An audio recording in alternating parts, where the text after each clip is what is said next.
Hey family, welcome back to the channel. If you're new here, hey, it's Kimwana, your recovering alcoholic auntie here. Now look y'all, I have not been in ASI, Atlanta Street Interviews business for a minute, so I got a good show lined up for y'all today. Now I pray at the recording of this message that you guys are all in good spirits, good health, good wealth, all of the things on this beautiful Sunday morning and still on your recovery journey. Now, look, we got a lot to unpack, so we're going to get straight to it. There's a lot of drama, emergency room, housing, relationships, and a whole lot of goddamn questions. But before we get started, best performing actress goes to, drum roll please, FIESTY. You go, sis. Now, before we get into this reaction, let me make something very clear, especially for the people in the back. This is commentary based on what is shown and discussed in the video. I'm not here to diagnose anybody, make medical determinations, or pretend I even know everything that's going on behind the scenes. Now, in this video, the creator, which is Marcus, visits Emory Emergency Room to assist FIESTY, who is experiencing what's described as a possible miscarriage in a serious health situation. And family, let me tell you something. An emergency room is not a hotel lobby. You don't go there because you're bored on a Saturday afternoon looking for free Wi-Fi and a pudding snack for tragedy's case. If somebody is truly experiencing a genuine medical emergency, they need medical attention, not Marcus, period. FIESTY talks about the physical and emotional toll of what's happening, as well as her history with reproductive health issues and concerns about certain birth control methods. And honestly, regardless of what anybody thinks about her personally, when somebody is experiencing a medical crisis, I think compassion should come first. And then, baby, we get right into the mess. We get into the questioning surrounding Nick. The creator questions FIESTY about the allegations, rumors, and accusation involving Nick, including what allegedly happened behind the camera and whether or not things being said online are actually true. These are all the questions that Marcus actually should have been coming forth with his own experience with FIESTY, but that's a story for another day. Y'all need a referee, a therapist, a camera crew, and maybe Jesus in the room, because the internet sees one side of the situation while people involved may be living an entirely different reality. And that brings me to something important. Social media is not real life, period.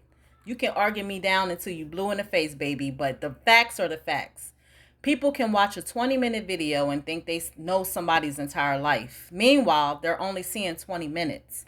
Now, let's talk about this housing situation. There seems to be some level of frustration coming from Marcus on why it is taking these two so long to set up one simple pad split account. The money has already been allocated, so you would think the next step would be simple, right? And I understand why stable housing matters. But Marcus, here's the problem with making a pad split, an Airbnb, or anything of that sort the entire solution. Housing alone may not address the underlying problem. And I want to be accurate here because I actually looked into pad split's current requirements. And as you can read here, pad split requires applicants to go through screening, verify identity, and demonstrate financial responsibilities through income verification or, in some circumstances, upfront payment. The current criteria also says certain recent felony convictions can prevent membership, and rental history can affect eligibility. So when you're dealing with someone who may be struggling with addiction, unstable income, legal history, housing instability, or other serious challenges, a pad split may not be the magic wand people think it is. And family, this is where my addiction awareness heart kicks in. Because if substance abuse is part of the situation, sometimes the answer isn't as simple as we think. Here's a room, good luck. No ma'am, no sir. Because you can put a person in a beautiful room and still have the same addiction walking through the front door with them.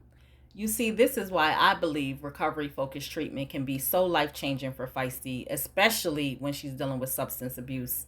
A reputable addiction treatment or recovery program can potentially address more than housing. It can connect people with counseling, recovery support, structure, treatment planning, and resources designed to help them build a real stable life, which is what her and her children need.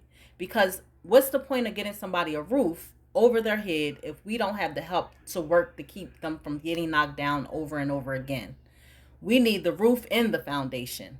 And I'm not saying everybody needs the same treatment. Everybody's situation is different. If addiction is involved, we have to stop treating housing as the only problem. Because sometimes the real emergency isn't just where are you going to sleep tonight? It's what are you going to do to help change your life tomorrow? Now, FIESTY also addresses the comments and speculation coming from viewers. And family, here is the thing. Stop believing everything you see online. Stop diagnosing people from YouTube videos. Stop turning somebody's worst moment into entertainment without remembering there's a real human being here on the other side of the screen. Yes, we can react. Yes, we can discuss. Yes, we can hold people accountable.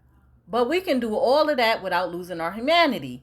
Because addiction is my niche. Mental health awareness is part of the reason I started my channel. And I talk about these stories because I want people to understand that substance abuse can destroy relationships, housing, finances, health, and opportunities if left untreated. And sometimes people need more than criticism. They need real help. They need structure. They need accountability. And sometimes they need somebody willing to say, sis, I love you. But we're not going to do this anymore. It's time to get real help. Because love without boundaries can become enabling. And enabling isn't recovery. So why everybody watching the drama, I'm looking at the bigger picture. The medical crisis, the housing instability, the relationship conflicts, the internet commentary, and most importantly, the what's happening next. Because getting through one emergency room visit doesn't mean the crisis is over. Getting a room doesn't automatically mean somebody is healed. And going viral doesn't mean somebody's life is fixed. Real change requires real work. And if addiction is involved, recovery has to be a part of the conversation. So family, let's laugh at the foolishness when appropriate, because y'all know I'm going to laugh. But also remember that there is a human being underneath the headlines, the drama, and the comment section. My hope is that anybody struggling with addiction, mental health, housing instability, or all three understand this. Your current situation does not have to become your permanent destination. Get help, ask for help, accept help. And if somebody you love is struggling with addiction, just don't ask where you're going to stay tonight. You should ask, what kind of support is it going to take for you to stay well? Because a room can give you an address, but recovery can give you help that will build your life for the rest of your life. And that is the conversation I want us to have. I love y'all down bad. Please stay safe, stay compassionate, stay accountable. And also, please remember, everybody deserves a chance to get better. If you like commentary like this or anything else related to addiction, recovery, or healing, please make sure you like, share, and subscribe. And until the next video, bye.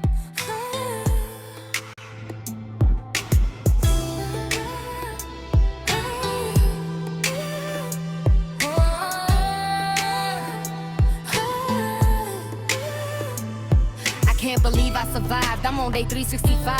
Sober life has been a struggle, fighting demons inside. There I was, trying to drink away all my pain with tequila, beer, or wine.